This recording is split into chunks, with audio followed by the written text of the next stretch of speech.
Hello guys, কেমন আছো সবাই? আজকে দেখো আমি চলে এসেছি তোমাদের সাথে একটা নতুন রেসিপি শেয়ার করতে।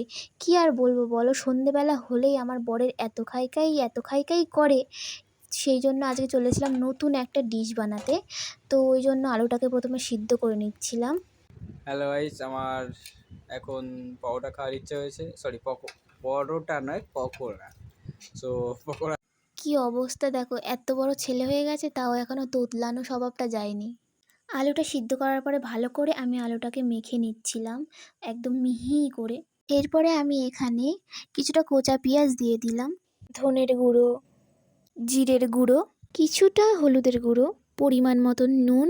তারপর এটাকে ভালো করে চটকে চটকে হাত দিয়ে মেখে নেব। তারপর দেখো আমি এখানে বরকে ব্ল্যাকমেল করছিলাম এটা বলে বলে যে তুমি আমার হাতে হাতে একটু কাজ করে দাও, নাহলে কিন্তু আমি তোমাকে খেতে দেবো না। তো ওই জন্য ও এখানে ব্রেডের চারপাশের মোটা মোটা অংশগুলো কেটে বাদ দিয়ে দিচ্ছিল। তারপর আমি এখানে ব্রেডগুলো একটা একটা করে নিয়ে ভালো করে জলে ভিজিয়ে তারপর ওইগুলোকে চেপটে চেপটে জলগুলো নিগড়ে তার মধ্যে আমি ভরে দিচ্ছিলাম আলু মাখাটা, এরকম রোলের মতন একটু করে নিলাম।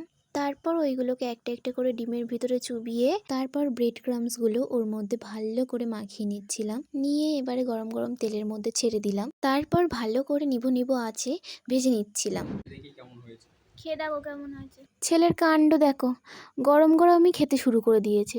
দেখো, জাস্ট অসাম। সত্যি খেতে এতটা পরিমাণে ক্রিস্পি হয়েছিল, সন্ধে স্ন্যাক্সের জন্য একদম বেস্ট।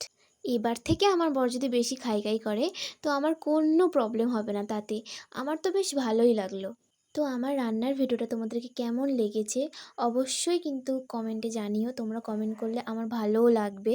ভিডিওটা ভালো লাগলে তো please like, comment, share and subscribe করে দিয়ে যেও। টাটা।